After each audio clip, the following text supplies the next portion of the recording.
আসসালামু আলাইকুম viewers, welcome to green defence academy. সাথে আছি আমি উম্মে সালমা পিকি। আশা করি আপনারা সবাই ভালো আছেন। বিগত দিনগুলোর মতো আজকেও আমরা আপনাদের সামনে হাজির হয়েছি আমাদের আরেকটি উজ্জীবিত তারাকে নিয়ে, আর তিনি হচ্ছেন জোহায়ের জিয়ন চৌধুরী।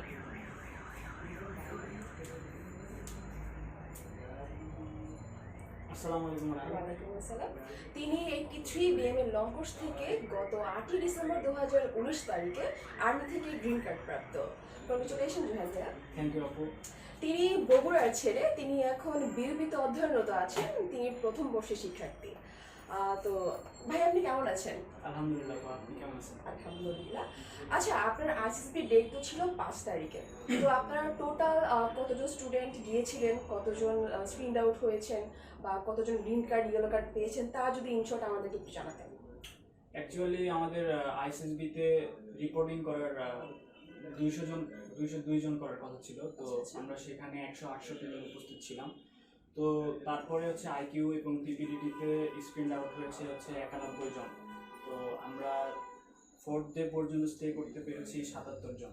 তো সেখান থেকে 7 জন গ্রিন কার্ড, 3 জন ইয়েলো কার্ড, এবং আলহামদুলিল্লাহ সেই 7 জনের মধ্যে 3 জন হচ্ছে গ্রিন ডিফেন্স একাডেমি থেকে। আচ্ছা, গ্রিন ডিফেন্স একাডেমি থেকে আপনারা কতজন গিয়েছিলেন? আমরা 4 জন গিয়েছিলাম, একজন করতে পারিনি, এবং আমরা 3 জন আল্লাহর রহমতে। 4 জন থেকে আপনারা 3 জনই গ্রিন কার্ড প্রাপ্ত ছিলেন। কংগ্রেচুলেশন। আচ্ছা, আপনি আমাদের গ্রিন ডিফেন্স একাডেমির ইনফরমেশনটা কিভাবে পেয়েছিলেন? অ্যাকচুয়ালি হচ্ছে গ্রিন ডিফেন্সের ইনস্ট্রাক্টর যিনি মোহাম্মদ আরিফুজ্জামান স্যার, তো তিনি হচ্ছে আমার মামা, যিনি এখন নেভিতে রয়েছেন, এবং কাজিন, তিনিও নেভিতে রয়েছেন। তো তাদের ইনস্ট্রাক্টর ছিলেন, তো তাদের থ্রুতে অ্যাকচুয়ালি এখানে আসা। আচ্ছা আচ্ছা, আপনার ISSB ফুল প্রিপারেশন সম্পর্কে যদি আমাদের কিছু জানাতেন। অ্যাকচুয়ালি ISSB মানে এই এক্সামটা হচ্ছে অন্যান্য কম্পিটিটিভ এক্সাম থেকে আলাদা, তো এটার প্রিপারেশনটা একটু আলাদাভাবে নিতে হয়। তো আমার হচ্ছে প্রথমে যদি বলি আইকিউ ISSBতে ক্রুশাল একটা থিং, এটা দিয়ে ISSBটা স্টার্ট হয়। তো এটার প্রিপারেশন আমি কোচিং থেকে নিয়েছিলাম। কোচিংয়ের একটা ওয়েব অ্যাপ্লিকেশন রয়েছে www.iqtestbd.com। তো এখানে আমি সবসময় প্র্যাকটিস করতাম। এখানে অনেকগুলো সেট রয়েছে, বিভিন্ন রকমের সেট রয়েছে, তো একদম ISSB প্যাটার্নের। আর সবচেয়ে বড় কথা হচ্ছে এটা একটা ডিজিটালাইজ ওয়েবসাইট। তো এখানে হচ্ছে আমি যেভাবে ISSBতে যেভাবে পড়ানো হয় আমি এখানে সেভাবে পেয়েছি। তো এখানে প্র্যাকটিস করার কারণে যে ওখানে যে একটু ভীতিটা লাগে, সেই ভীতিটা আমার আসলে লাগেনি। তো এখান থেকে অনেক সুবিধা পেয়েছি। আর তারপরে সেকেন্ড টেস্টের কথা যদি আমি বলি, পিপিডিটি, তো পিপিডিটিটা স্যার এখানে যেভাবে করায় অনেক সেটা ভালো, এবং সেগুলো আমি ফলো করেছি। স্যার যেগুলো বলতেন, তো স্যার যেগুলো বলতেন সেগুলো ফলো করতাম, এবং ওইভাবেই আসলে প্র্যাকটিস করতাম। আর ISSBতে অনেক বেনিফিট পেয়েছি। তো স্যারের ইনস্ট্রাকশনগুলো জাস্ট ফলো করেছি, এটাই। তারপরে সাইকোলজি টেস্টের কথা যদি বলি, সাইকোলজি টেস্ট এখানে আমাদের এক্সট্রা ক্লাস নিত। আমাদের হচ্ছে ক্লাস 6 দিন হতো, তো 6 দিনের মধ্যে 3 দিন সাইকোলজি টেস্টের ক্লাস হতো। তো সাইকোলজি টেস্টগুলো এখানে যেভাবে স্যার অনেক হেল্প করতো, কোনটা কীভাবে লিখতে হবে, কোনটাতে কি আনা যাবে না, এগুলো সব কিছু ইনস্ট্রাকশন দিত। তো এগুলো আমি হচ্ছে প্র্যাকটিস করতাম, তো সেভাবে নিজেকে বিল্ড আপ করার চেষ্টা করেছি, এবং আলহামদুলিল্লাহ ভালো হয়েছে। আর ফিল্ড ক্লাসের যে কথাটা যদি বলি, ফিল্ড ক্লাসের হচ্ছে আমার মনে হয় না যে গ্রিন ডিফেন্সের মতো অন্য কোচিংয়ের ফিল্ড ক্লাসটা হয়। তো ফিল্ড ক্লাসটা আমার কাছে অনেক ভালো লেগেছে, কারণ আমি আগে খেলাধুলা করতাম। তো ঢাকায় আসার ফিল্ড ক্লাসটা কখন করতেন আপনারা?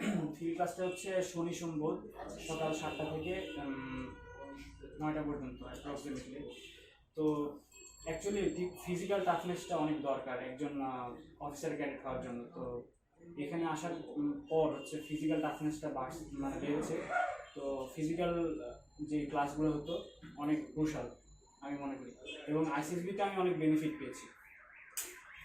আর স্যারের ডিপি ভাইভাটা আমি পরীক্ষার কয়েকদিন আগে দিয়েছিলাম। তো যেগুলো আমার ভুল ছিল বা যেগুলো ঠিক করা উচিত সেগুলো স্যার বলে দিতেন, এবং ভাইভাটা আমার অনেক কাজে লেগেছে। আর সবচেয়ে বড় কথা হচ্ছে যে আমার স্যারের যে ফাইনাল ব্রিফিংটা, এটা অনেক কাজে দিয়েছে আমার 4 দিন সেখানে স্টে করতে এবং একটা ভালো ফলাফল আনতে। তো আমি বলবো যে ওভারঅল গাইডলাইন যেটা বলবো, সেটা গ্রিন ডিফেন্সের অনেক দুর্দান্ত পরিমাণে কাজে এসেছে আমার গ্রিন কার্ড আসাতে। আর যেটা বলবো যে আমার হোল প্রিপারেশনটা এই নেওয়ার পিছনে গ্রিন ডিফেন্সের অবদান অনেক। আচ্ছা, যারা নেক্সট আইএসএসবি ক্যান্ডিডেটস আছেন বা যারা ইন ফিউচার হচ্ছে ডিফেন্সের কমিশন অফিস হিসেবে জয়েন করতে চান, তাদের উদ্দেশ্যে যদি আপনার কোনো সাজেশনস থাকে তাহলে যদি বলতেন আমাদেরকে। অ্যাকচুয়ালি ডিফেন্স অফিসার হওয়াটা একটু টাফ, বাট যদি প্যাশনটা থাকে আর যদি হার্ড ওয়ার্ক করার যদি একটা অ্যাম্বিশাস থাকে তো অবশ্যই সেটা অর্জন করা সম্ভব। এক্ষেত্রে মানুষ হয়তো বা অনেক ফেলিয়ারের সম্মুখীন হতে পারে, তো আমাদেরকে ফ্রাস্ট্রেটেড হওয়া যাবে না, সামনের দিকে এগোতে হবে, একটা আশা নিয়ে থাকতে হবে, আল্লাহর উপর ভরসা রাখতে হবে। আর সবচেয়ে বড় কথা হচ্ছে যে নিজের উপর ভরসা রাখতে হবে। মানুষ আমাকে নিয়ে কী ভাবছে সেটা আসলে চিন্তা না করে সামনের দিকে এগোতে হবে। আর এক্ষেত্রে বলবো যে ভালো করার জন্য আমি মনে করি যে আমার পারসেপশনে আমার এই coaching centre green defence academy অনেক সাহায্য করেছে। তো সাজেশন যদি আমি পরবর্তী ক্যান্ডিডেটদেরকে দিতে চাই তবে অবশ্যই আমি গ্রিন ডিফেন্সে আসার জন্য অনুরোধ করব, কারণ এখানে যেভাবে শেখানো হয় সব কিছু, যেখানে যেভাবে পড়ানো হয় আমাদের টাস্কগুলো টেস্টগুলো, তো আইএসএসবিতে যে সে একটা ক্যান্ডিডেট অনেক বেনিফিট পাবে। তো আমি মনে করি যে এখানে আসলে একটা ভালো এনভায়রনমেন্ট পাবে, কারণ এনভায়রনমেন্টটা অনেক ক্রুশাল, অনেক দরকার আইএসএসবিতে ভালো করার জন্য।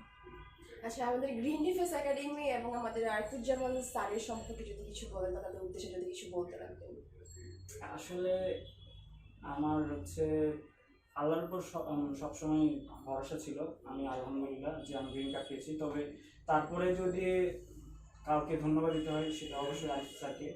তিনি হচ্ছে আমাকে সবসময় সাহায্য করতেন, আমার যে কোনো সমস্যা তার সাথে শেয়ার করতাম, তো তিনি সলভ করার চেষ্টা করতেন। তো I owe this card to him literally, so big thank to him. আচ্ছা আচ্ছা, ধন্যবাদ জোহের ভাইয়া আমাদের সাথে এতক্ষণ থাকার জন্য, আমাদেরকে সময় দেওয়ার জন্য। আপনার ভবিষ্যতের জন্য রয়েছে আমাদের গ্রিন ডিফেন্স একাডেমির পক্ষ থেকে অনেক শুভকামনা। আপনার চলার পথগুলো অনেক হাস্যমোচক, আমরা এই দোয়া কামনা করি। ধন্যবাদ আপনাকে।